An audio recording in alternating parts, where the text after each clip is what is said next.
with Jeff Louella, Senior Technical SEO Manager at my company, not my company, literally my company, but the company I work for, Search Discovery. How's it going, Jeff? It's going well. How you doing?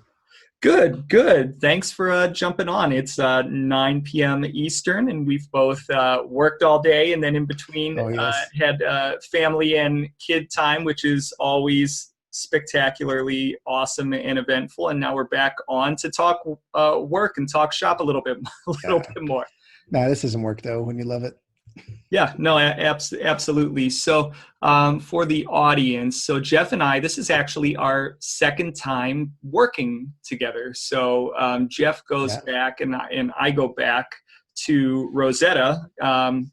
Can't remember. I feel like this is like 7 or 8 years ago now. Back to like 2011 and 2012. So I was hired at Rosetta. Jeff was already there. I believe you were working out of Philadelphia at the time. Out of their Princeton office. Yeah. And then so we crossed paths briefly. I think maybe for about a year there, and then Jeff moved on. I stayed for a little bit and went through kind of the reincarnation to Razorfish and then to Sapient Razorfish before I ultimately left as well. And now we've crossed paths again at Search Discovery. So I feel like that's pretty cool. Yeah, no, it's awesome. When I was asked about whether we should hire Jake, I was like, we never really worked super close, but I never heard anything like you worked on a particular account, which was a giant account, yes. And you ran it really well. And then that's was one of those things where, like out of many people that we've interviewed, I was just like, I was on vacation when I got the call, and I was just like, go do it. Go for it. So yeah, the funny thing, and you weren't involved in my interviews, but the funny thing about my interviews in particular with Search Discovery, they were unlike any recruiting process that I had ever been a part of, in the sense that like once it got going, literally I was on the phone with people interviewing me within 5 minutes almost of talking to our boss. He literally got me on the phone with two other people that work with us. Within 5 minutes, I'm talking to them. So I was in, it was good, but I was in no way prepared for an interview, and it all happened quickly. And for me, it happened, I think, for the best. So I'm super happy to be a part of the team and to be working with you again as well. And we love you on the team. Cool. It's know that when you can hand something off, that it gets done. So yeah. So let's talk about you. So first segment, the life. Let's talk about your background. How did you get into SEO? Cool. I mean, I guess it's a long process. It was interesting because I don't have a college degree. I never went to a local community college, but going way before that, I started off, I in my early 80s, I went to a Commodore 64 computer camp. We had a Commodore 64 at the house, and I would buy books on how to code for it to build my own games, and they were terrible. Everything was terrible. I didn't understand what I was doing, and that's kind of, but it set me forth, like going through and learning. We had a tape drive. That's how you recorded things on a tape and things like that. But I was always fascinated with electronics, computers. But as I got older, went to high school, came out of high school, it was interesting. I learned how to build a website because I was a DJ and I wanted to promote myself.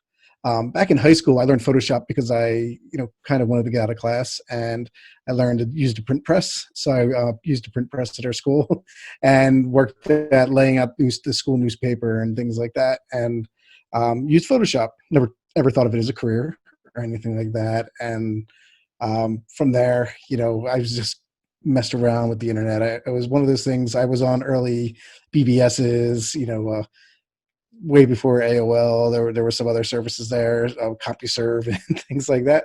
But once I learned it, like I kind of had some design chops. Never went to school for really design. Had some design chops on it. Learned HTML. And while I was going to, going to school, I worked at Best Buy to help, as a job to do stuff. And some guy came in, was my kind of my first real boss in the industry. And this was in 1995. I asked what he wanted to buy the first digital camera that ever came out at Best Buy. Wow. And I asked him what he wanted it for. And he's like, oh, we make web pages. And I'm like, I can make a web page. So I took the one computer that I hooked it up to our phone that was supposed to call everyone else with the 28.8 modem, pulled up web pages that I made. And he was like, great, you're hired. So that's how I kind of got into the web design, web development aspect of my career. You had to be pretty young at that point in time. I was in the early 20s, I'd say, Wow. 21-ish. So, and I kind of like to say I have the Steve Jobs and Bill Gates thing where I learned about, tech and computers and dropped out of school to do that full time. Mm-hmm. Though, we have different paths. They're billionaires. I was making $20,000 at the time. Mm-hmm. I actually took a pay cut because Best Buy was actually paying me more to go work with this company, which was the most amazing job I've ever had and the worst job I've ever had at the same time. The owner was crazy, but the people that he had there were top notch. Taught me everything. I knew kind of the front end HTML and some design, and they were just crazy back end programmers. So I got fully dove into Unix systems. Never used a Unix. He was a Sun Microsystem reseller, so we had to be like versed on Unix systems. But his side gig was let's build some websites. So they taught me LiveWire programming, which is kind of like the precursor to JavaScript. Mm-hmm. And things like that. I was never the best programmers, but I had the front end down packed. When I left that company, went to a company called ASI, which still exists now. This is still early web time, and we were cranking out websites left and right. We had a back end where we had a catalog of every promotional product, and literally probably built 100 websites every quarter. It was just crazy. Yeah. Back then, no one had a website. So if you just had a logo in the corner, everyone was happy with that. So I built a lot of really bad websites. Yeah, so I did some live streaming for on-track betting, and actually was part of a team we did the first bet on the internet for horse racing. We worked with Philadelphia Park, and we had a machine that it was their machine where you would call into it. But the programmers that I worked with built an interface so that when you hit it from a web page, the web page would actually interface with that machine. Because at that time, making a bet on the internet was illegal, still is to an extent.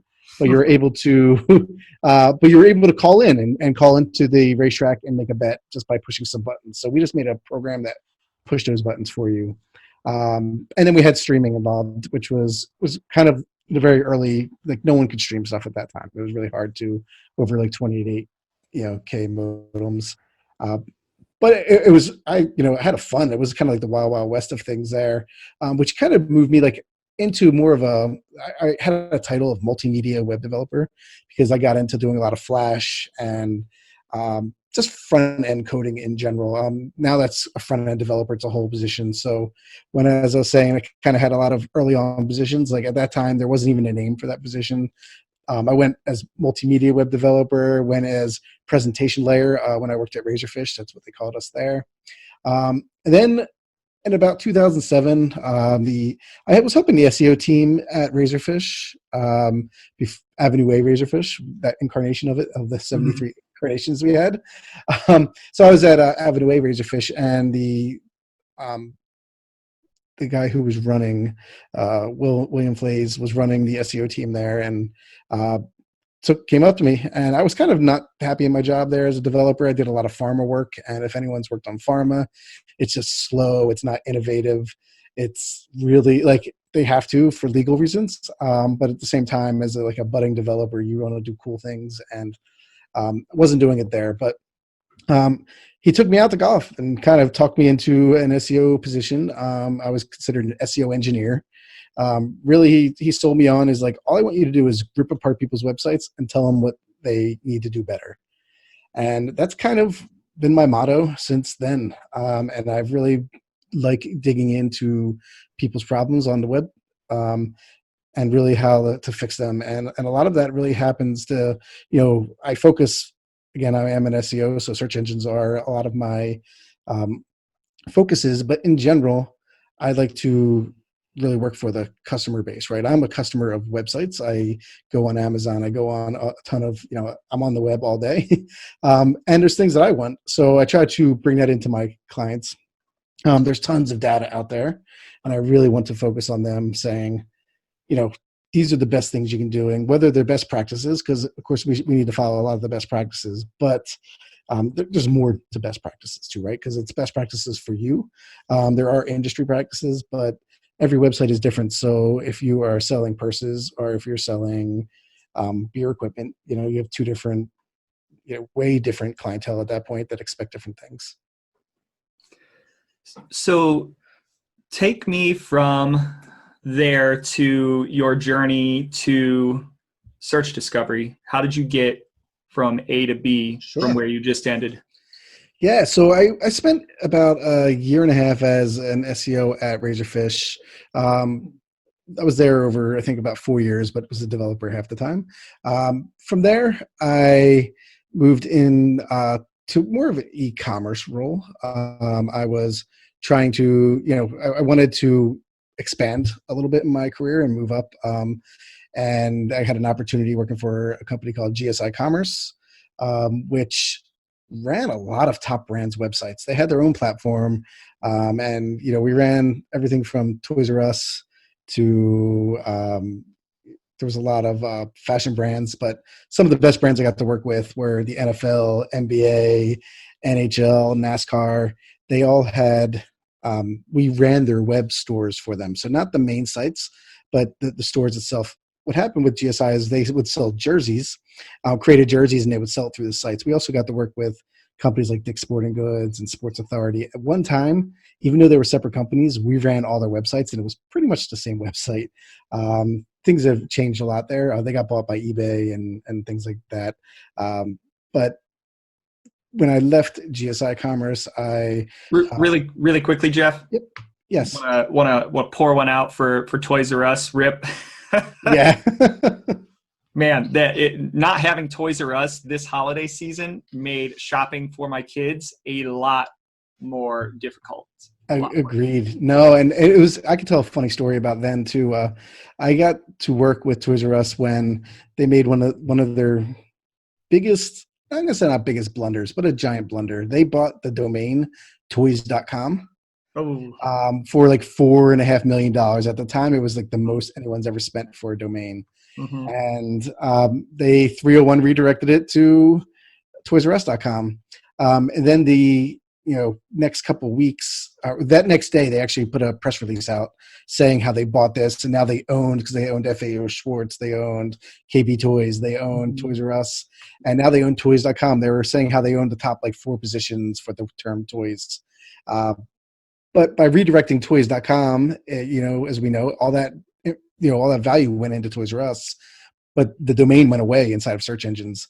So they got picked up on a couple of search engine blogs about how they just wasted $4 million on a site. And that's when, even though I wasn't working with them directly at the time, but they were part of our company's platform, like my phone rang and there was like a panicked executive and like, what can we be doing? And so we came up with a plan. It didn't really go as we wanted it to be. I was trying to, at that time, Woot.com was gigantic, and I wanted them to be the Woot of toys on toys.com. And they took a slightly different approach where they did have a comedian kind of write the products, but they were more going with not like a toy of the day, but just like toy information, which didn't really ever take off. They got some of their rankings back, but I feel that they just weren't really, it was kind of a rushed job just because they were trying to break away from some of that stuff. But they were a great company. I wish they were still around too. Yeah.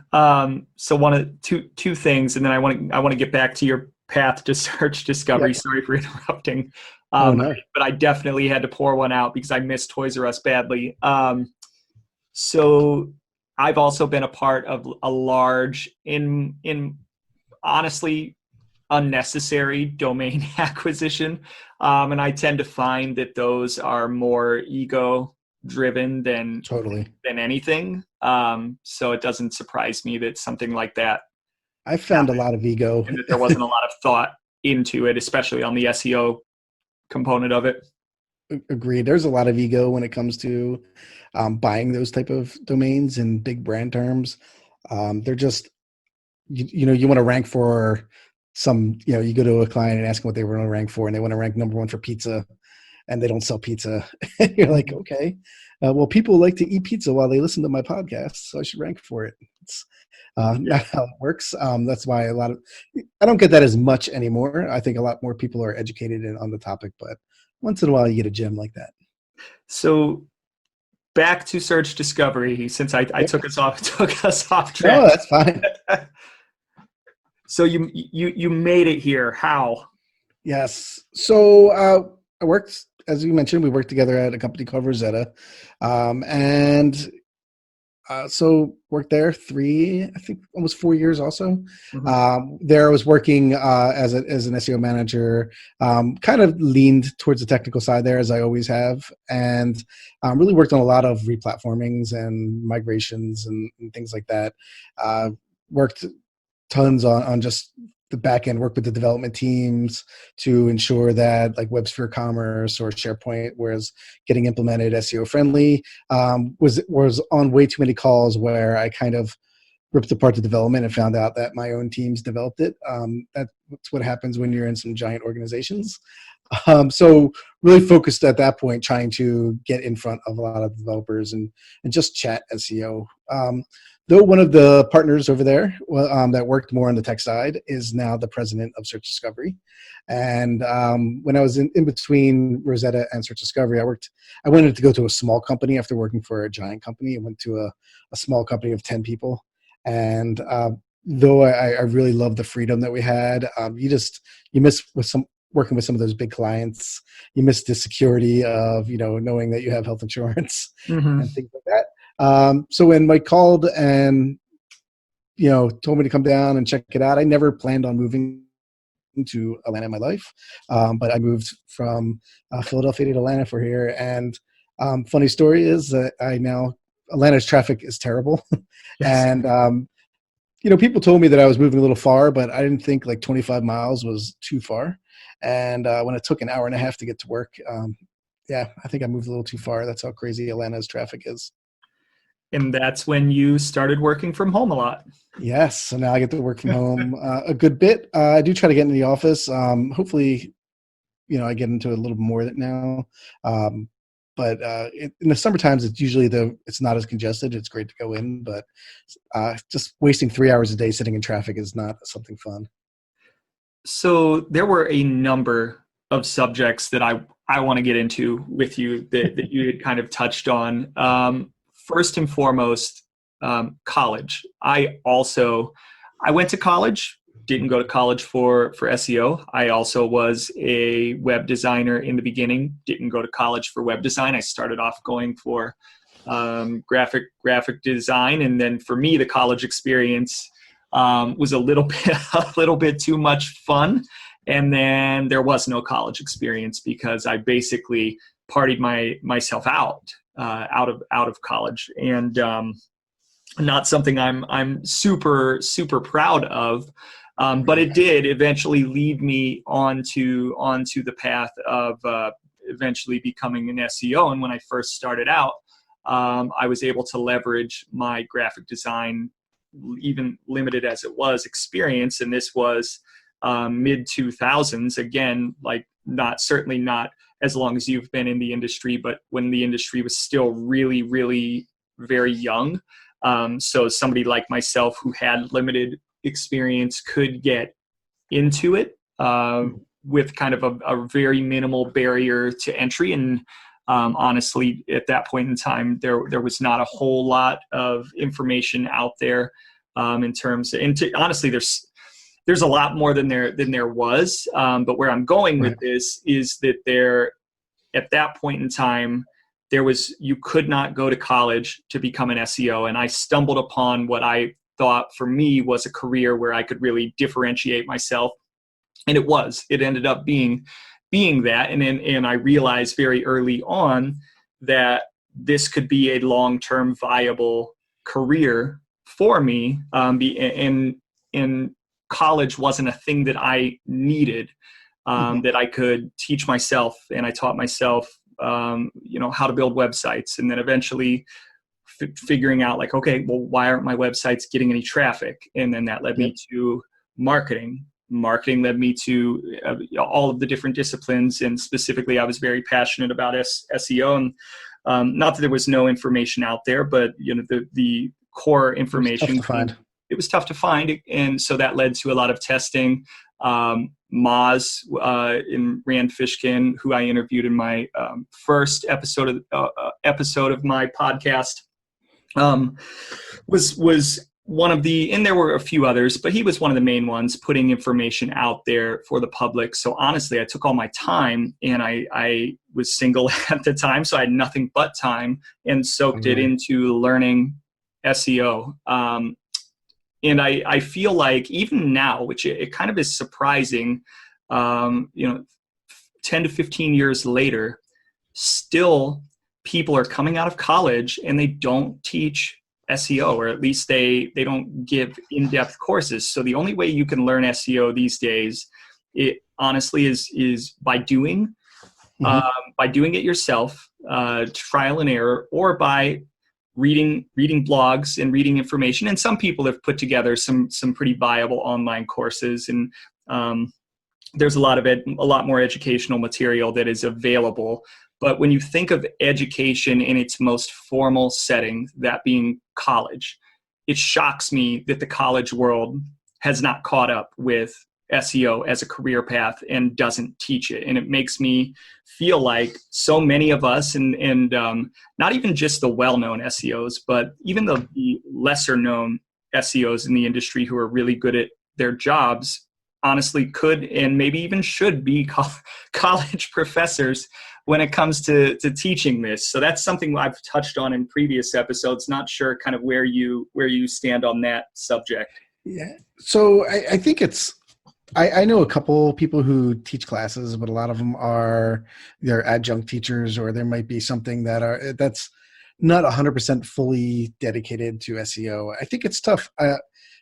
If I can remember correctly, I know there was an X amount of time, like say it's like 18 months or something like that, to create a course and get it approved to be certified, for academic accreditation. And by that time, SEO changes, right? So it's really hard to, I guess you get the fundamentals down and the ideas behind it, and maybe that could be one class. But yeah, to be able to have a degree, I think it could be a subclass inside of like a marketing, education. I think it definitely needs to be taught in the computer sciences and things like that, where it might be more for developers, right? Because so many of my things that I'm correcting are just not bad development, but this development that Google doesn't understand, right? So having high-end a website that's full of, Angular and Fun.js stuff that's out there, like it's so fun to program in and learn all that stuff. But Google's still, their crawler and their algorithms still look at sites. HTML sites still rule. You can get everything else ranked. There's ways around doing it, but those are some of the tricks and trades that you need to learn as a developer. But when you get into like a project, especially when you work at an agency or you work at a development shop, like you have your functional spec, and if your spec might be like, we need these pages, we need, when you click here to do this, we need form submissions, we need to accept, certain things. Most of the time, it's not like we need to be accessible to Google. Accessibility in general is not necessarily a great, or it is not taught either, right? It's one of those. I actually, when I worked at Razorfish back in 2007 or 8, I tried to get an accessibility division created inside of SEO, because I really was passionate about accessibility. I thought the internet, people who have disabilities would really benefit from having like an accessibility angle on the web page, right? Because luckily I can see and I can hear and I can read web pages, and a lot of people can't. And I wanted them to experience what I really enjoyed there. And the issue was nobody wanted to pay for it. We pitched it to some clients. We worked in pharma, pitched it to some clients. They didn't want to pay for it unless the government forced them to pay for it. So one of the ways that I really pitch accessibility is through SEO. Like, oh, this is going to help you get more traffic and more revenue, and literally clients love that. And that's if we can say on top of that, you'll be accessible to people in Section 508 or whatever the accessibility standards are in the future. It really helps sell those ideas.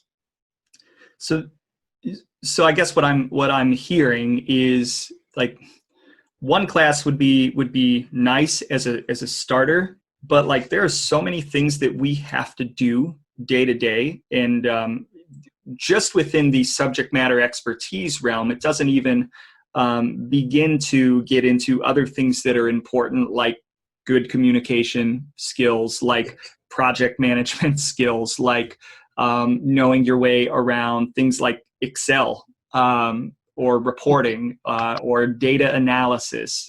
Those things, it seems like there should be a very comprehensive, or could be a very comprehensive curriculum that comes from so many different angles. And I guess the thing that I think about is when people go to college, right, at the end, when they get their degree or when they get their master's or their doctorate, right, they come out and they are ready to be a part of the workforce and to do the job that they were taught. So for example, like you go to school to become a dentist. When you get out, granted, there's certain things that you can only learn through experience. You're a freaking dentist. When you go to school to become a digital marketer, you get your degree and you get out, you're down at the bottom of the totem pole. And honestly, you come in knowing nothing. And I see that as a problem that our industry faces, that I don't think that maybe traditional college will ever catch up.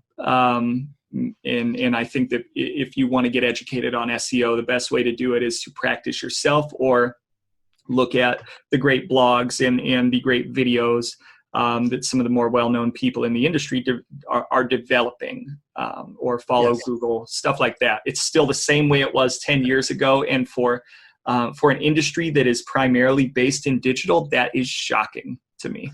No, agreed. I think having your own website, building it is the way I would recommend. It's kind of how I learned. And I think a lot of people in SEO industries learned because you just have that passion, that curiosity, which is, I think the curiosity, something you can't teach.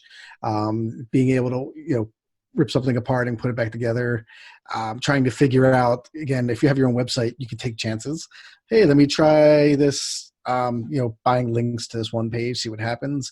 If you get banned, then just buy another website. It's like, as long as you're not, using it as your living, there's definitely ways to, one, just install WordPress from scratch. Don't go to, a one-click install from your host. Try to download the files, upload it, learn what a server is, learn what a database is, install 10 million plugins and see how that crashes your site, and then have to bring it back down. It's having one.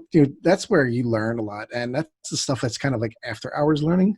I learned a lot of that when I was single. You said you learned a lot when you were single, but in general, it's. I try to take like an hour or two after work. I spend time with the family, try to go for a walk, do stuff like that. But usually at nighttime, I have something up and I'm learning something new, whether it is SEO related or, I have a ton of hobbies. So I'm always trying to learn different things from, flying drones to brewing beer to 3D printing. So I like to tinker, and that's kind of what I see SEO a lot of the time is. And I think people want a process. You just, you go to SEMrush and download the keywords, put that on your page, and now you're ranking. And it's not that easy. Anything that we do, sometimes we don't even know if it worked for a couple months. So, and that's really hard for clients to know. So, and I think that's the other part of SEO that they don't really teach you. It's something you have to learn, is that client management, as you were saying, like project management, but talking with clients and letting them, educating them, understanding like their needs. They have goals. They need to get things implemented, but also letting them know that this is not paid search. If we want quick wins, let's do a paid search campaign. If we want something that's long-term, or, sometimes we SEO and paid search work together well. And if we can have that, like everyone bought into the end goal, I think we can see a lot of success. And it's funny. I was talking with somebody, another team member of ours, who was asking a little bit of advice the other day, and he was asking that same question. How important is it to have your own website first and foremost as an SEO, and to have a personal brand within the industry? And one of the general trends, I don't know if you've noticed it, but I've noticed it. I feel like having your own website 10 years ago was a really important thing. And lately, having your own website, especially with the rise and the usage of social media, has not been that important, but I think it's coming back around again. And throughout the entire thing, I've always felt, just like you, that it's very important, if for nothing else, from a personal branding standpoint, but to also use to tinker and learn things and test things, right? Because you're not going to test your wildest theories on a client site when $1 million or $10 million is riding on the line if you Agreed. screw up, right?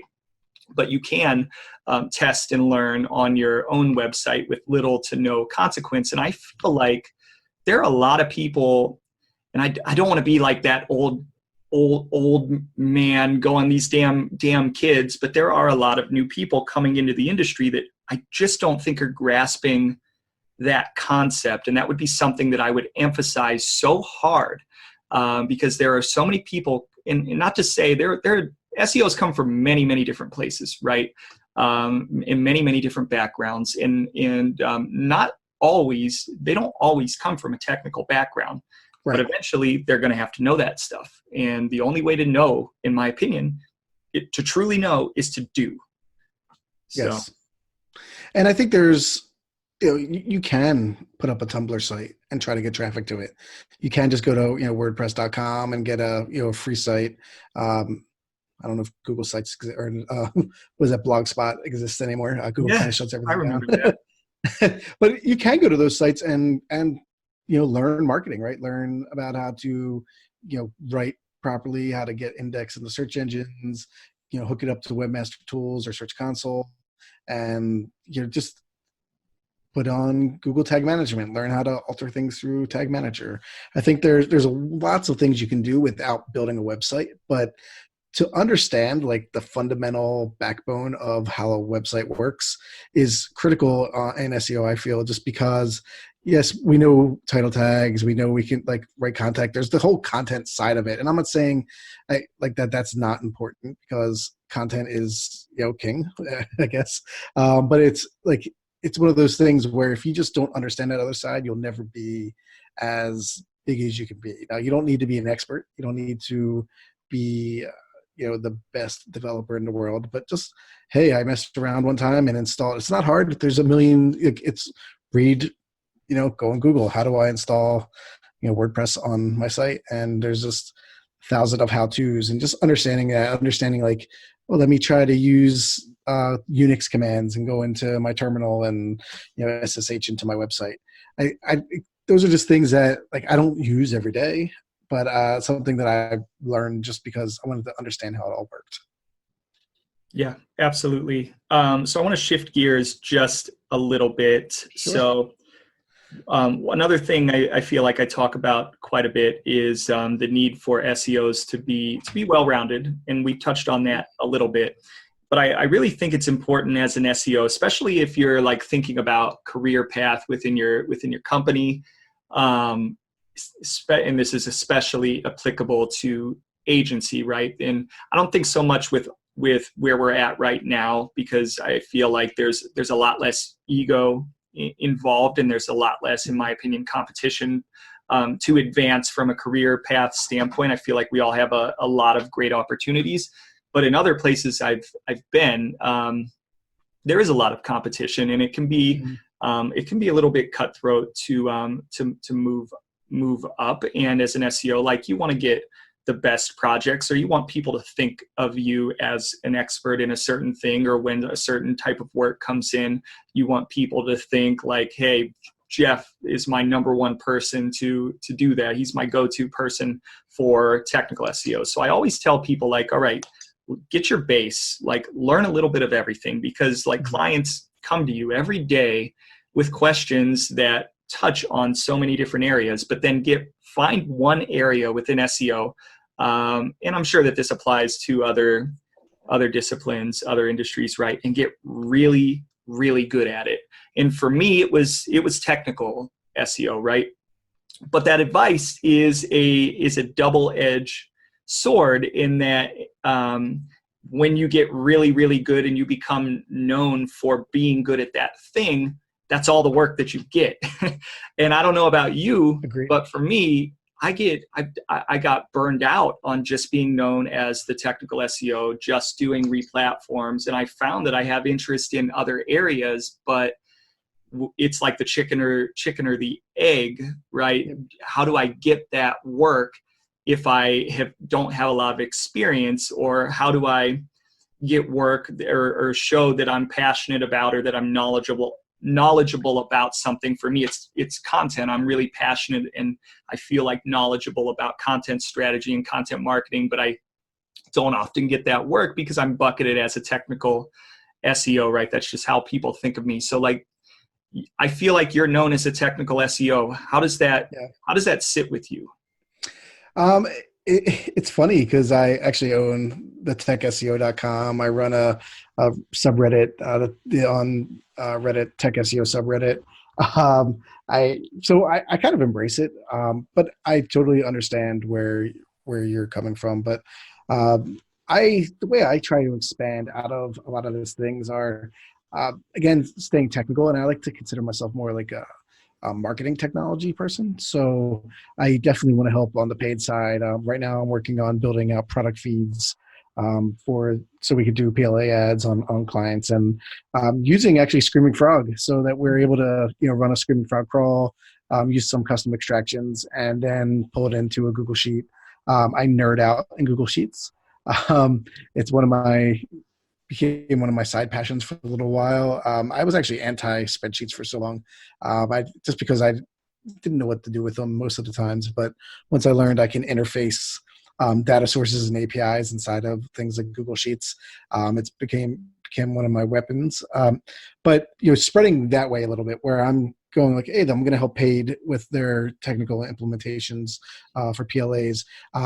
Getting into doing, I'm learning a little bit about machine learning. How can I use machine learning to help me with my day-to-day SEO stuff?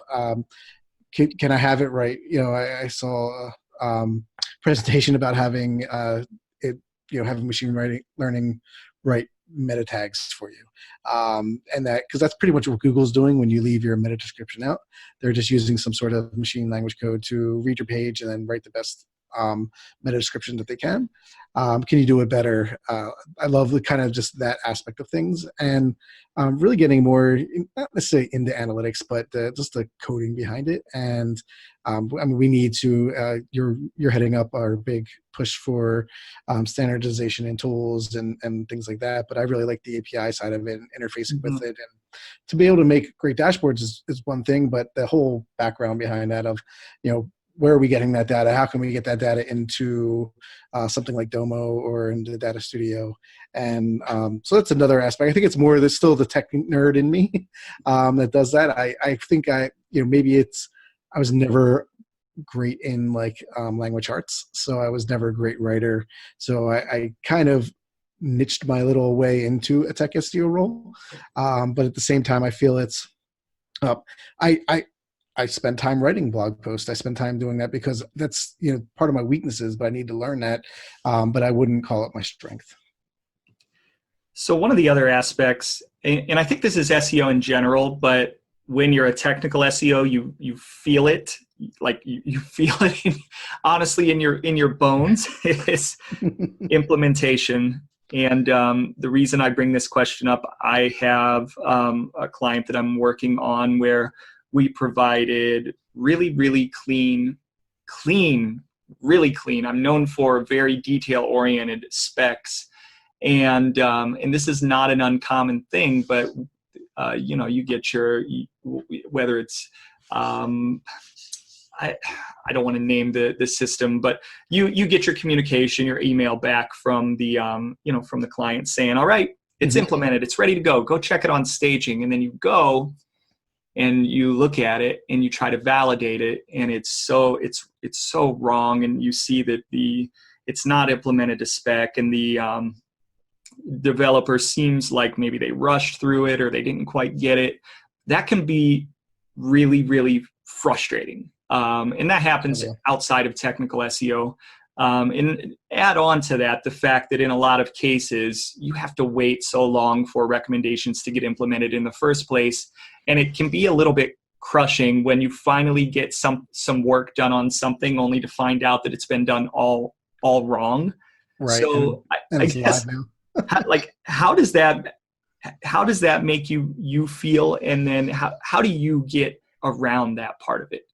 Yeah, it's tough. So, in the very beginning of any engagement, I definitely like to enforce that, or just let them know, like, this is a two-way street. We're giving you a lot of recommendations, but we can't, we're not in charge of your backend systems, nor are we, going to do that anyway. That's kind of not our specialty. But I want to get in front of the development team as soon as possible. Half of the fun with the development team is you're coming in as like first, like when I first got into SEO, you're coming in as like a marketing person, and dev people. When I was a dev person, I didn't want to talk to SEO people because I'm like, I don't care about your title tags and things like that. And now you have SEOs coming in there saying, like, telling you how to program your website, or telling them that people are doing it wrong. And as a developer, I can totally see not being on the same page with someone like me. So I try to start off with my history as I was a web developer for a long time. I've been doing this since 1995. We've really been doing a lot of things and trying to gain their trust with like things that they're doing well. I try to say, like, these are things that we're doing awesome, and then here's things that we can do better, and just trying to get on their good team. If we can get into their development team and they don't think of you as an enemy, good things happen. I'd say that's even going in there with the best intentions. Many times development teams are, undermanned or understaffed, and they're not necessarily, they're just knocking things out and going down the checklist, and a lot of them aren't really happy in their jobs. Or if they are happy, like they just run a tight ship and they don't really want anyone to get in there. But I tend to, have the best success when I can get into development teams. For one, like I have a client now that they brought us in because they relaunched their website and lost $5 million because things like redirects and the website wasn't necessarily SEO friendly. It was the best first meeting I ever had because the person who hired us put all the developers in front of me and said, listen to everything this person says. We need 100% buy-in to get things done, which was the first time I've ever had that happen. And literally, we rebuilt that website and redid like 50 different recommendations in 2 months. And it really we had some up and downs because so much got changed so quick that we saw a burst and then we saw it drop down for a few months. And then over the last year, the site's actually gained over $11 million in revenue, which to me was awesome. Like, even though I'm making somebody else money, I like seeing numbers go up, and that's, the great things that go on there. But on the other side of that, I have, a development team that I can't get in front of, and I'm giving recommendations through kind of an intermediary. And sometimes they pop up on the website that I see, oh my God, you guys changed this. This is awesome. Other times, I think we were trying to get href lang tags implemented, and they put some test languages like country of Hodor from Thrones. And that made it to the line. I was like, on the staging site, this is going down, right? We're not taking this in there. Like, oh yes, it's still up there to this day, and get tons of errors in Search Console. And I got in front of the development team, showed them all these errors and things like that were happening. And I just want to show them, like, hey, this is what Google's saying. It's not me telling you now. This is Google's telling you that this is wrong. This is how you can use Search Console to find out if you fixed it. And once in a while, like I said, things pop up and I see them there. But every time I send an email, it comes back or it doesn't come back. It's just a bunch of crickets. And they're just a tough team to deal with there. They have internal problems, but in general, it's when you can get in front of the development team, get by, and the technical side of SEO really can shine at that point. So, if not, it is a miserable time. Yeah, it can be. So I once, this was a very similar situation that you had experienced, where you're working with an internal team developing the website, major hospitality brand. We went through a replatform, and SEO, unfortunately, was not as involved as it should be. And things went wrong, right? And it led to, in the first quarter after launch, millions of dollars of lost revenue because of a decline in SEO performance. And one of the things I remember distinctly was their home, and this is getting like super nerdy, their homepage canonical tag went from pointing to the actual domain to pointing to a URL that was, I believe it was localhost:8842. And that was because the developer who was working on it had recreated the site on his local machine and uploaded that code and forgot to take out that reference to his local machine. So that went live. Oh, and I about had a heart attack. But yes, no. So I think I agree, right? I think when you start as an SEO and you start working with development teams, like, everybody has the best of intentions, and it really comes down to individual people and their attitudes and their histories, right? And meshing those together.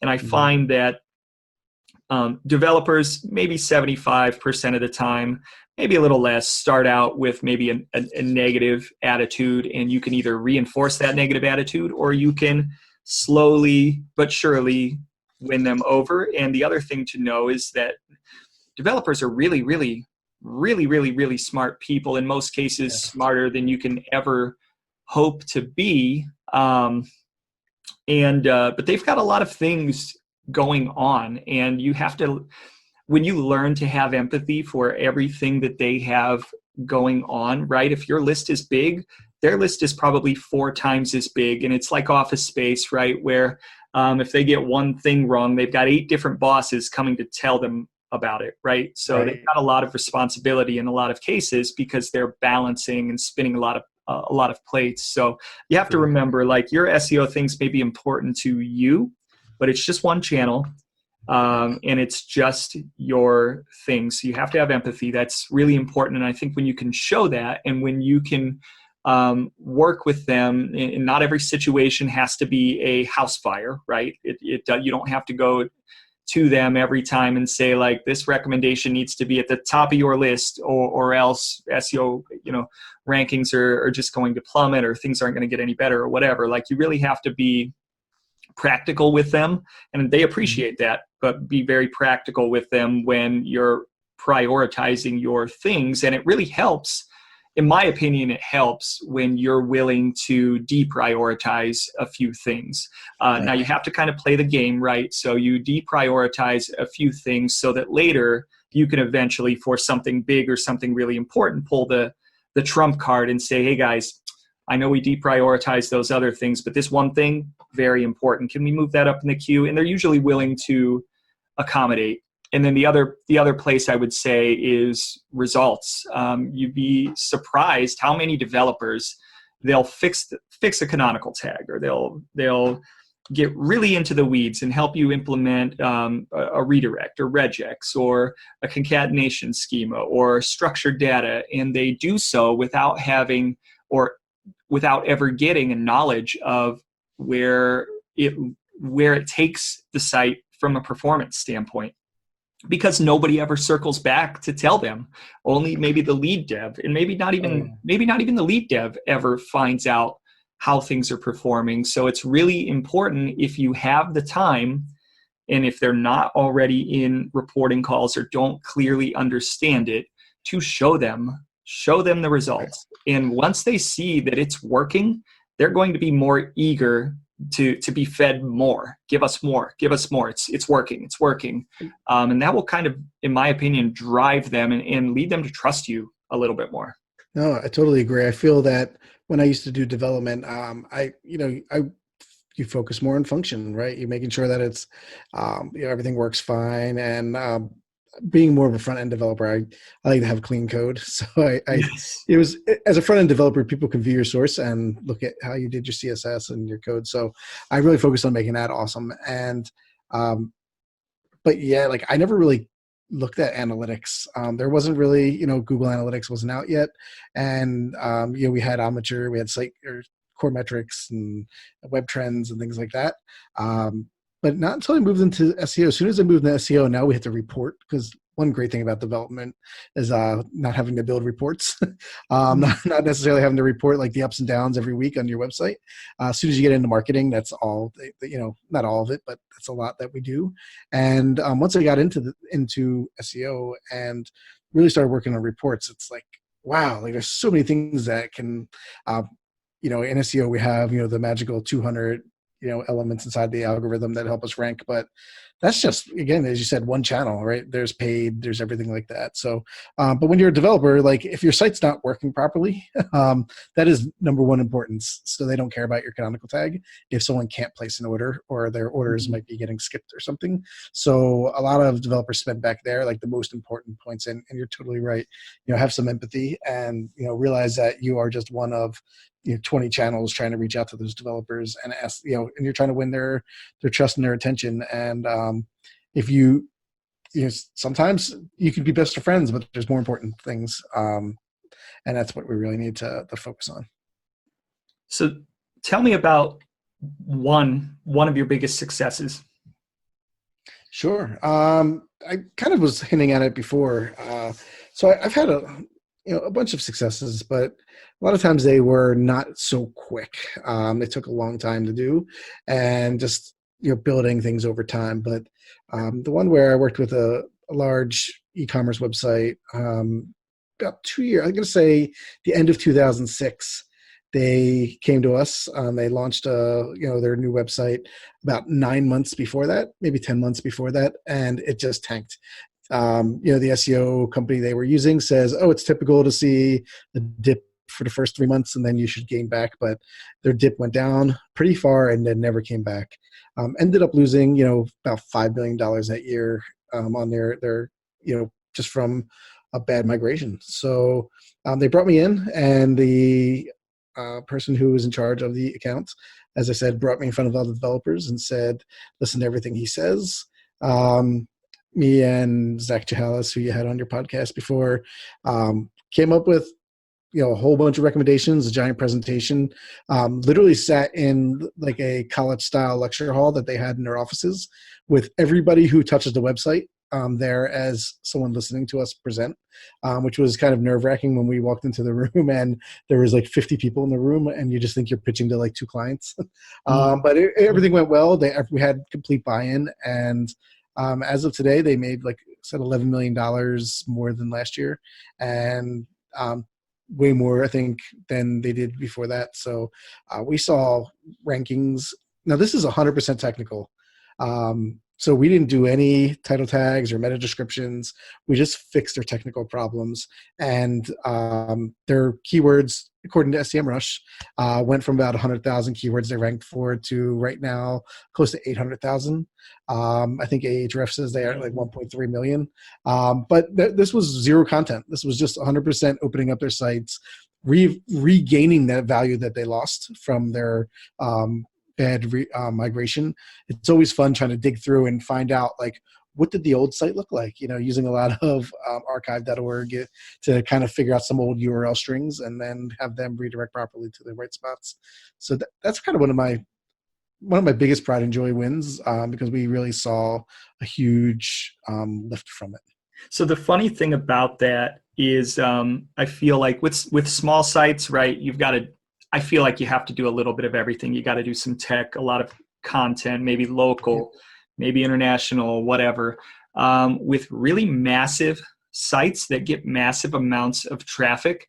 I've seen from my experience and a lot of evidence in a lot of history, that when you even make small SEO changes, the ripple effect by the time it all nets out can be so huge when it's a massive site, that even just doing technical, imagine if they had tackled the entire thing, even just doing technical and fixing small technical things when you're working with a big site that gets lots of traffic, can have a real important impact.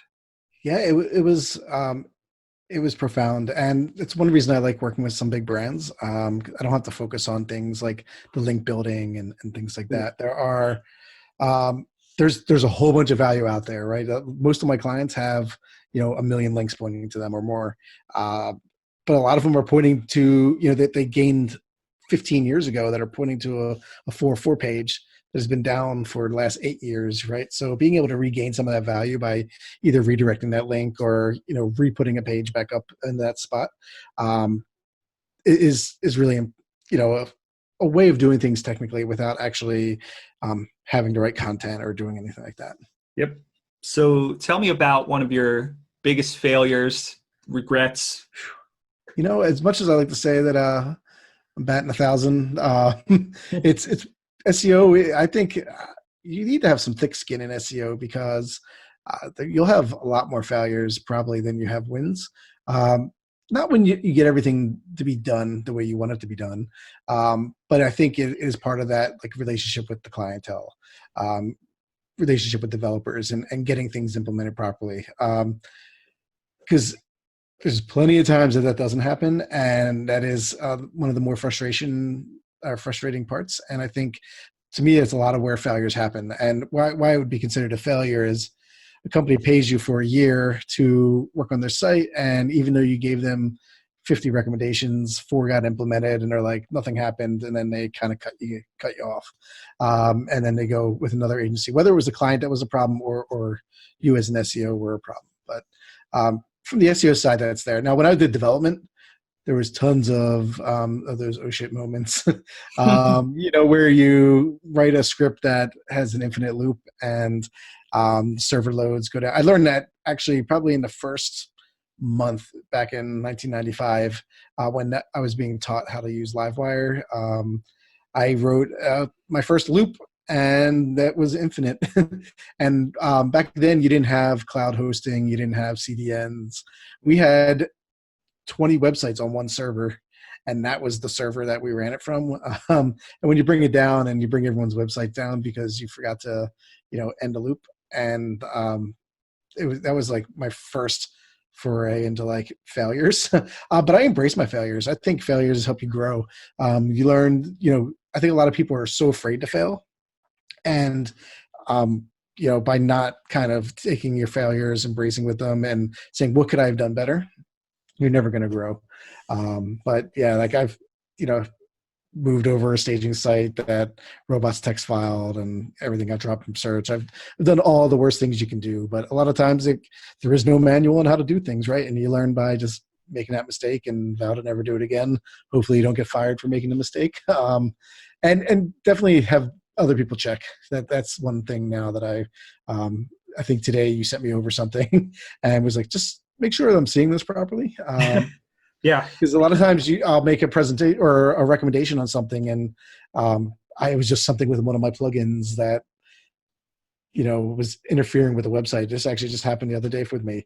I was thinking somebody's website was down because I was just getting a spinning wheel, like a JavaScript spinning wheel, and it was just because I have ad blocker on my computer, and they were pulling in something from I guess a site for kind of a pop-up on their site, and they just didn't play nicely together. So once I went to incognito, everything worked fine. So it was on my end, but I actually had a long email written up to the client saying how, this is bad. No one's gonna be able to get to the site, and end up being on my side. So having other people double check whether, before you launch anything can definitely help with minimizing those failures. Absolutely. And failure is something that's not talked about in the in the industry nearly enough. And I like to ask about that because I think it's incredibly important, because we all fail, and we all have to learn from our failure. And in some cases, it's our best opportunities to have learning moments. I think I saw it was Barry Adams had a tweet very recently, actually, where most people in the SEO space, if they showcase results, it's only good. And he showcased, and he's pretty well known, and by all accounts, a pretty successful SEO. And he showcased a site that even him, with all of his expertise, couldn't help. And that's, I guess, part of the industry. But two interesting things I want to explore before we kind of move to the next section is the idea of hiding failure, right? I feel like there's a lot of folks within the industry that if they're failing, even agencies, right, you try to hide it so that you don't get fired. And I think that can ultimately be, now, nobody wants to get fired, but that can ultimately be detrimental to the integrity of the relationship with your client, because you are paid to do a job. Now, the flip side of that is when you make all of the recommendations and you do great work, and then it doesn't get implemented and it sits on the shelf, and you have clients that maybe either aren't understanding that it's not getting implemented, or just aren't there in their mind, or willing to implement, or have just expectations where they think things are going to happen quickly. How do you deal with it when you have a relationship that it's potentially nearing its end? Things have not been implemented. You know it's not your fault. You know you've done good work, but nonetheless, the results are still not coming, and you know that it's the client's fault. Right. It's tough because I definitely have some clients like that. Oh, not take that back. I have a client right now. We're down pretty big. We were doing really well for the last 2 years with them. So we have that relationship with them that we know that we're both in this together. I feel like, they just renewed our contracts, so I'm not worried about losing my job with them. Not actually at this moment, but it's definitely something on their end. I pointed out they're actually right now having issues where they're blocking Google. It's mostly they're trying to block unnecessary traffic to their site because they're having infrastructure issues. And their tool that they're using can't separate Google from like bad crawlers. So we saw this month like a 35% reduction in visibility and tons of money down. And it's something that right now I had to go through my reporting call with their whole team, and I take half the blame for it because I'm really pushing this stuff. But it is tough because we all want to win, right? We all want to be on that winning team, and it can wear on you when you're not giving them, because I feel like a personal attachment to their brand now, and I feel like I really let me in there, coach. Let me go in there and knock this stuff out. And the coach is like holding you back and saying like, not yet, not yet.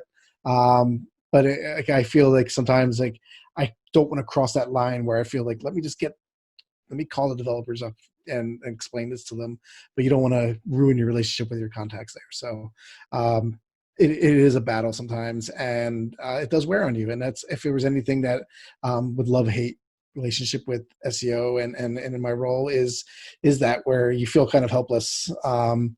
And you're kind of like Phil Collins and when he saw the guy drowning, I feel like it's like I can throw you the helping hand there. I just, you need to be able to accept it. And if they can't, it's tough because I feel at the end of the day, if I get fired, it looks bad on me, even though it's like, not that we would be fired, like maybe we wouldn't be renewed. Or I've had plenty of clients that couldn't afford SEO. Even though we made them more money, they were, hurting in other parts of their company. So they had to take things down. And even the one I talked about with that big win, our budget was cut the next year because they have, the rest of the business isn't growing as fast as SEO did. And they feel that they have it down pretty much, that we did too well of education, I feel. So their developers are super educated on things and they're monitoring and doing everything. They're really great learners. And from a business move, I totally get it. It just feels sometimes, that even when you have a big win, sometimes it might not, it's not all high fives. Most of the time it is. And sometimes when you have losses, it's, there's things like something in the industry you never saw coming.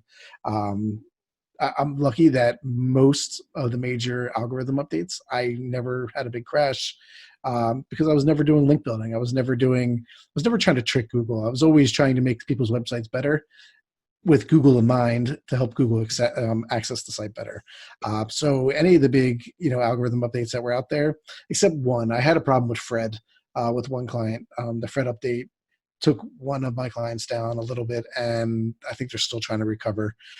But being mostly technical there, I think Fred was more of a content thing. They did have a lot of thin pages, which I wish they would clean up. So who's your biggest mentor? Give somebody a shout out.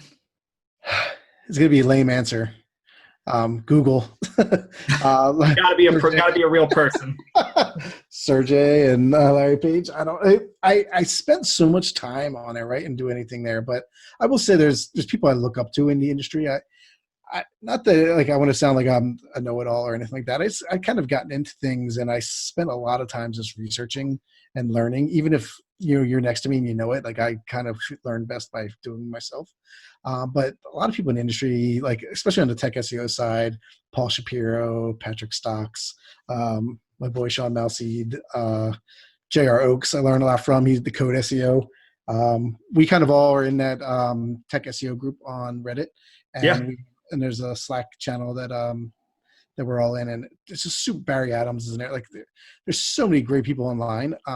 I wish I got to work with all of them, and that would be great. But I guess when it came to like mentors, I mean, William Flays, who brought me from tech, like from doing development into SEO, like it really opened my eyes there and kind of helped show me the way.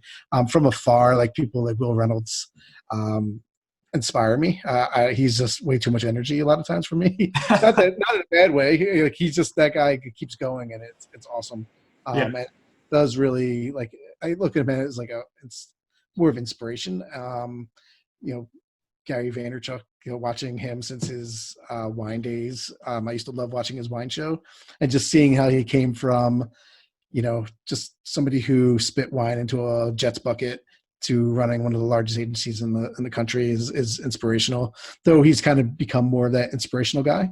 But they're with all his speeches and things that he has out there, he's just, and he's everywhere. So it's really hard to not see him anymore if you do anything. But there's a lot. I mean, in our old, like when I lived up in Philadelphia, we had a group called SEO Grail, and there was tons of great people in that too, where we, Nick Eubanks and Sean Malseeds, where I met him, and we got to do little presentations, little experiments together. So it was a lot of cool things there.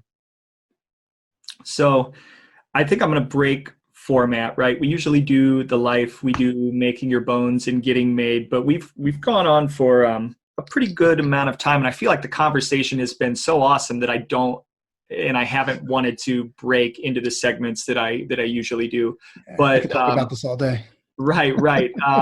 But I do want to get into a couple of things, right? I want to talk a little bit of knowledge sharing. So drop a knowledge bomb on us. Tell us something that maybe we wouldn't know. Yeah, I mean, I think I kind of talked about it during it, but you can increase rankings and traffic without ever writing content or building a link. I know that content is king, and Google was founded on the whole link building idea, and all the emails I still get to this day about how awesome links are, and if I want to buy 50 of them from Forbes, it would make you think that you needed to go that route. And I think that's when we look at SEOs, a lot of them, especially young SEOs, are coming from link building shops, or ask them what they want to do, and they just want to write content. And a lot of people don't understand that, like, again, if everything was great technically, those two things are, bringing you out. We used to actually have at Rosetta the SEO pyramid, and the bottom of it, but I like to look at it as a foundation, right? And I think technical SEO is the foundation of a website. And if you have a really bad foundation, the greatest content, you still get traffic, right? Google's really great at figuring stuff out there, but you can really turn a website around, especially larger websites, by just doing technical things, canonical tags, hreflang tags, schema, and stuff like that, and really build more traffic and revenue that way. Now, that will get you to a certain point, and then from there, all the other goodies of content teams and SEO has become kind of specialized, right? We have technical SEOs, we have content strategists that are specifically kind of SEO, and then link buildings were always kind of that, its own little branch off of there too. And a lot of times people are specialized. Like I've met really great link builders that did a great job doing it. I'm also, on the content side of things, there's a huge need for that, right? Because wanting to be able to grow that keyword breadth. But that's kind of my, I guess, knowledge bomb that I don't hear a lot of SEO saying, right? It's always about great content and doing awesome things, and Google will rank you better. But sometimes you don't need to do that. Sometimes your site's so poorly built that just tweaking some things there can really boost your traffic and rankings. What's your favorite tactic right now? The 301 redirect. Why? It's because so many. Again, when I see, especially when I'm doing migrations or trying to clean up old value, like that old value actually is worth a lot more a lot of times. Using proper 301 redirects and not going through 50 of them is really important. And redirect mapping is something that I do a ton of, and just trying to get those in place and clean that up. But if that was like one thing that I feel that goes wrong on a lot of redesigns and replatformings is just redirections, getting them through and things like that. Yeah, I unless something major changes, every replatform I've ever done, I will always say more so than any other thing, it's the redirects. That's number one priority. If that's not right, the whole thing is going to fail. No matter how great the design is, no matter how great the content is, if you fuck up the redirects, it's you're done. You're done. Your results, you're going to lose a lot of money. No, agreed. I look at two, like my first thing that I want to ensure on a news site is that we have great URLs. And then number two, that we're redirecting to those great URLs, because I need to know where we're redirecting first. But from there, then, there's a lot more other, but the redirects are, whether we have great URLs or not, if you don't redirect properly, still to this day, I see way too many 302 redirects it's a Windows thing, right? I guess it's built into SharePoint or Sitecore or any of these .NET platforms. That 302 is your standard. But I run into it way too much that it kind of still drives me nuts, because I thought we all learned by now. And there's times we need a 302 redirect, but I tell most developers like 99% of the time it's going to be a 301, unless I tell you it's not. So let me ask you this, right? Outside of the 301 versus 302 stuff, when you're going into a replatform or getting ready to launch, and you're doing the redirects, like, what does it mean to do it correctly? How do you prioritize? Yeah, so ideally we want to have as few amount of hops as possible. So going from point A to point C and not going A to B to C. We also want to make sure that any old versions, like we see a lot of like the hops that are going there is like HTTP goes to HTTPS, which then goes to www, which then goes to, www.domain.com/US, and there's 5 redirects right there. We want to make sure that's not happening. We want to make sure that it's as, straight of a hop as possible, that we're redirecting as many pages as we can. One-to-one redirects. So if we have a page on doodads, the new site, we have a page on doodads, and if we don't, redirecting it to somewhere close. I feel redirects to home pages kind of are not as valuable. I think because a lot of people do it that way, buy an old domain and take all that value and redirect it to the homepage. Having that one-to-one relationship between pages is ultra important. And usually when you're doing a migration, it's pretty close. Maybe you have some new categories or some new content, and we can redirect that way. And we usually try to get in as many as we can, but worst case, we'll do the 80/20 rule, where we'll take like the top 20% of the URLs. Luckily, if you have like a dynamic site, it might be easy to kind of just put one rule that covers a million URLs. Mhm. But if not, going through those top level ones, I find that when we do as many as we can, the migrations go better. If we're just doing the top 20%, we will see a little dip, but usually it's quickly recovered because we're going to have awesome XML sitemaps. We're going to have awesome, just in general, crawling of the site. Not building. I like to work on a lot of the infrastructure and taxonomies where we're not just going down into these separate channels, that we have a lot of cross-linking between them. So once the spiders get through it and start getting indexed, we'll see those visualizations of just how the links are pointing to each other, and we don't have a whole bunch of these long tunnels or paths to the end to one page, and then search engines have to, or even customers have to kind of like go backwards to get back to where they want to be. We want to make sure that we can do that, a lot of that cross-linking between categories and pages underneath it, whether it be product pages for e-commerce or types of information pages. So the one thing that I'll say with respect to redirects and redirect mapping is that I find that developers, development shops, design teams, whatever, almost always try to push for doing it entirely with regex rules, regular expressions, right? Mm-hmm. And we on the SEO side almost always try to fight for as many one-to-ones, because that's best case scenario as we can get. And there's a perception that if you have too many one-to-ones at some point, and usually we think that they think that it's a lower amount of URLs than it actually is, and we feel like we can map more than probably we actually can. But I've not yet run into a situation where I've had enough one-to-one redirects to bog down a site's performance, but there is that perception out there, which is why almost every developer ever, when I'm talking about redirects, pushes towards regex, even if it isn't the best match. It makes me pull my hair out.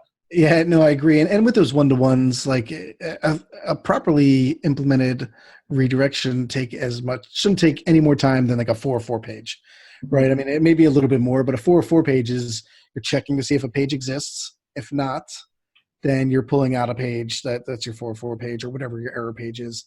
Same thing's happening. Maybe there's one more step where you're checking that out. If it's not there, you're redirecting, figuring out where you have to redirect it. But I'm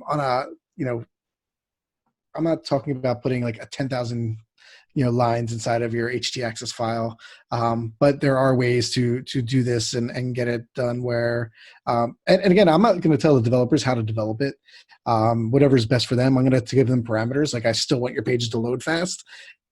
You need to figure a way to get 10,000 redirects put into this website and not slow it down. That is just the requirements, and you need to go to those requirements. I can research for them. I can help them out. We know there's certain ways, like having a giant text file of redirects probably is not it's not a compiled source code, so we want to make sure that we can have it compiled and in the engines itself, so that way it can help redirect there. But we'll do as much as we can on our side to guide the development, but that's part of that trust with the developer. We don't want to break it by saying like, no, this is how you actually code in C# or Java or whatever programming language you're programming in. And I'll give them ideas, like, here's an idea of how to do it, and they can do the code themselves. Yeah, and I find that this is a very real and important discussion, especially the bigger the site you work on, right? If you work on a site with thousands or even in some cases millions of pages, like, this is a very real problem. The other thing I would say is, for me, one of the approaches that I like to take with redirect mapping, because, right, again, if you're working on a site with thousands of URLs or millions, you don't have time to, one-to-one is best case, but you're limited with your time, and you don't have enough time to manually map that many redirects together. So regex it's important, right? I'm not knocking it. But the biggest thing I would say I tend to do when I think about how to prioritize it is I follow the traffic or follow the rankings, right? I will go into my analytics tool and figure out, like, what pages get the most traffic, and at what threshold or what template or what page type can I start to rely more on regex to get done what I need to get done, and where is that cutoff point where the one-to-one should end. But you should always follow like the most highly trafficked pages on the site as it stands today should redirect to the exact match on a one-to-one basis as much as possible. They should continue to be the most highly trafficked pages or the best ranked, so on and so forth. Agreed. So what tools do you use? Tell us about your Chrome plugin. Oh, cool. Well, I use a lot of the typical, SEMrush, Ahrefs, Deep Crawl, Screaming Frog, Analytics, Search Console, Data Studio. Those are kind of ones I'm in every day. But as you mentioned, I like to kind of build some tools too. So I do have a Chrome plugin.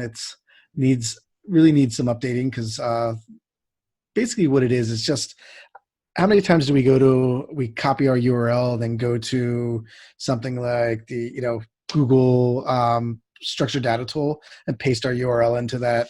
How many times we go to Pingdom and paste our URL in there, or and things like that.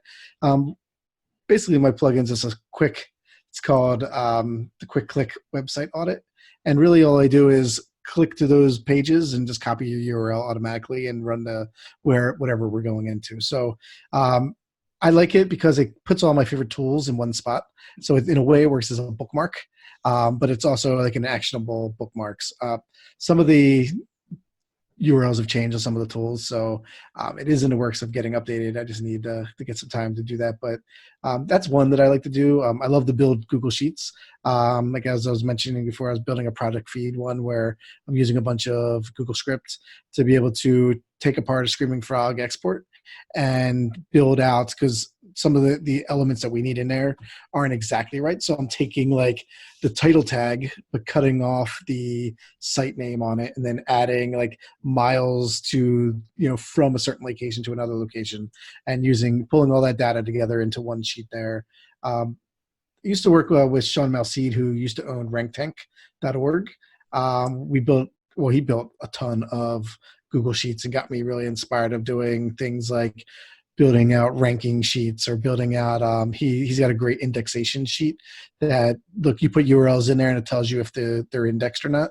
Though the new Search Console might be telling us that soon. So then there's ones like I built one called, there was Uber Suggest. I named mine Goober Suggest because it was a Google sheet, and basically the same idea, pulling in from Google's Auto Suggest APIs.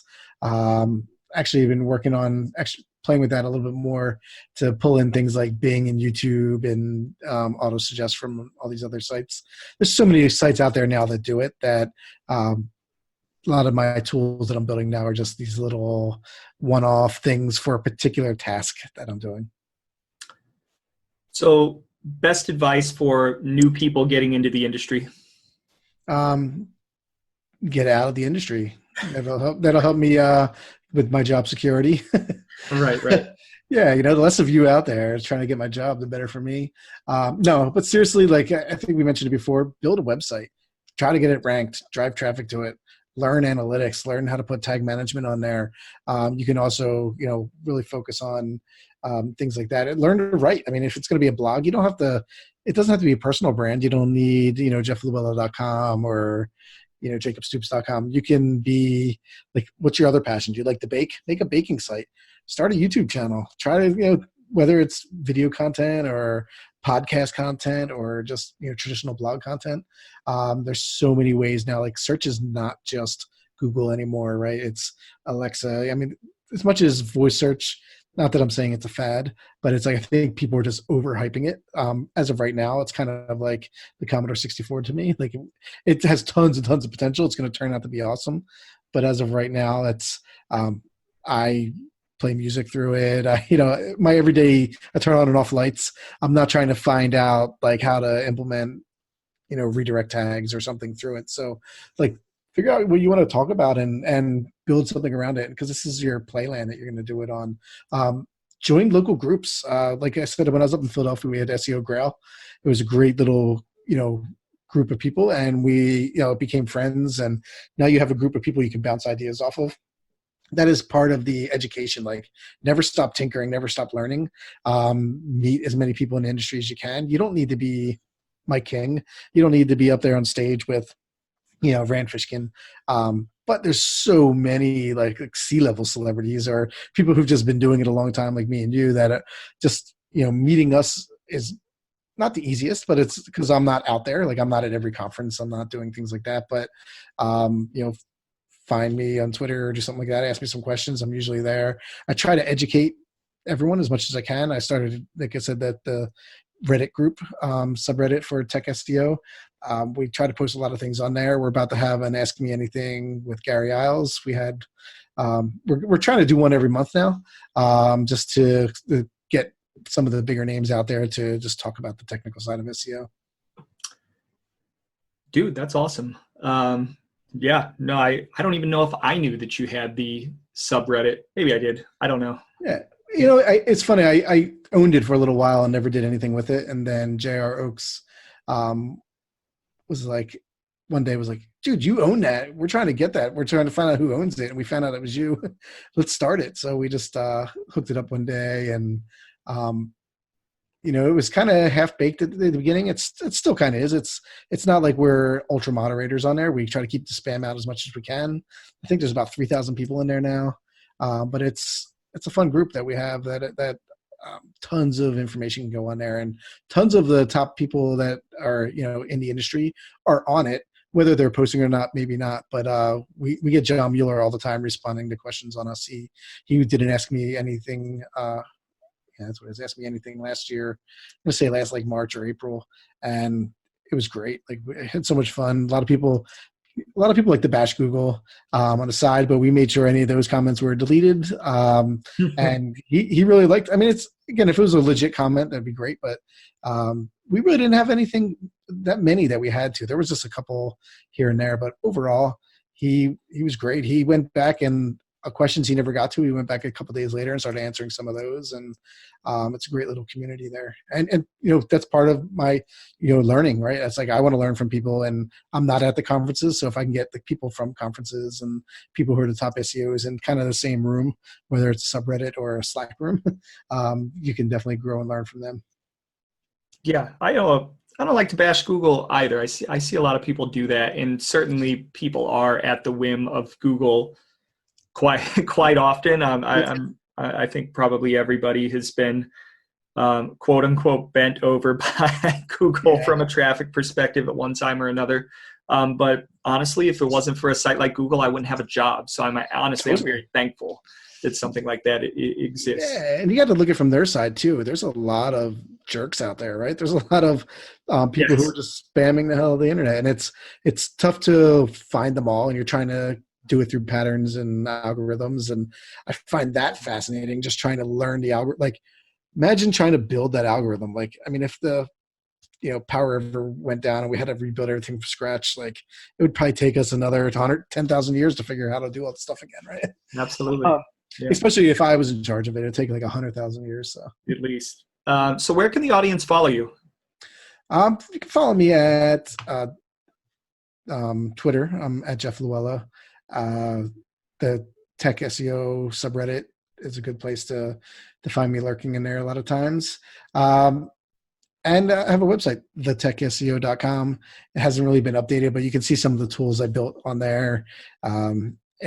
One of these days I'm going to go around and I'm going to update it, but I definitely want to start building some more tools and putting them up there. So I will post all that on Twitter, but if you want to follow my RSS feed, that will never get updated. Thetechseo.com is where I'm at there. So we didn't quite get to it. Not that I didn't want to, but this session I feel like ran long because we had such awesome discussion. But Jeff, super interesting guy. Does 3D printing. Redskins fan. I believe you're a Sixers fan, right? Yes, I'm all Philadelphia fan from being from Philly, except for the Eagles. I think I grew up too much watching them be called the Boo Birds, and as a young impressionable kid, the Redskins were winning back in the 80s. Haven't won since then, and it's been a terrible decision. One of the early ones I made on, but still sticking by my terrible team. It's better than being a Browns fan like me, but I also am still sticking to my terrible and about to be not so terrible team. At least you guys get number one picks all the time, right? So Right.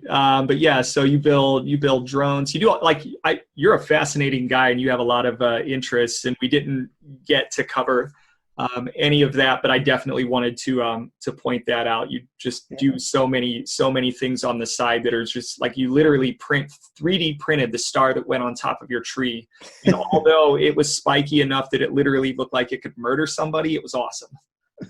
So. Yeah, no, I just love to tinker, and whether it's electronics or, like I said, with 3D printing, I hooked up a Raspberry Pi to it, and now can control it all through my phone. And that's amazing. With drones, I started watching like freestyle drone and racing drones, like DRL on TV, and was just like, I want to do that, and looked into it. And like I knew of the bigger drones that were like $5,000 and stuff, but you can get into like a decent drone setup for $500 or $600, and once you get hooked, though, it costs you a lot more, especially because you crash a lot.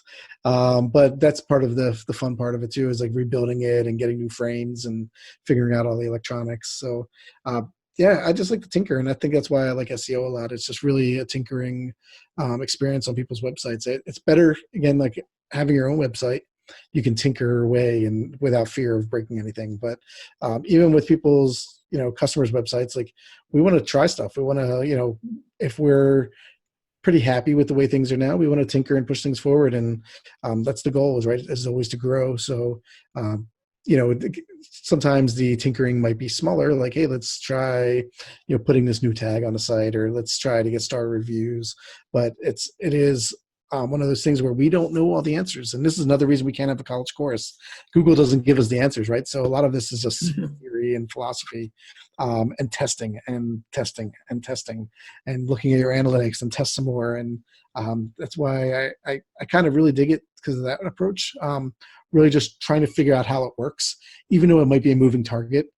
It doesn't move that much. There are some things that they really do, like where people have, their crazy meltdowns because Google changed their algorithm.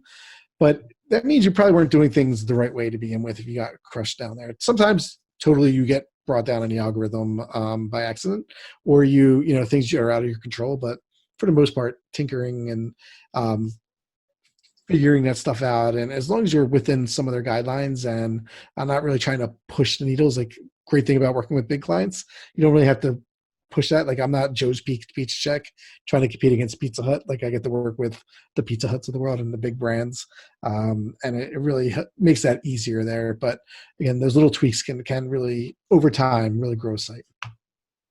Absolutely. So follow Jeff, follow him on Twitter, follow him on his personal site, join the subreddit. And if you're a prospective client, this is definitely not meant to be a sales pitch, but come work with us. Search Discovery. We'd love to work with you. But thanks, Jeff. This went long. Great discussion. Thank you for staying up so late. It is now 10:41 p.m. Eastern time. Really, really appreciate it. Yeah, I wanted my desert island movies.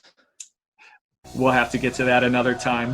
If anybody's still listening. I don't have any, so it's fine. Okay. I was gonna get a movie on how to build a boat. There you go. Cool, man. Well, thanks for joining. Thank you. Yep.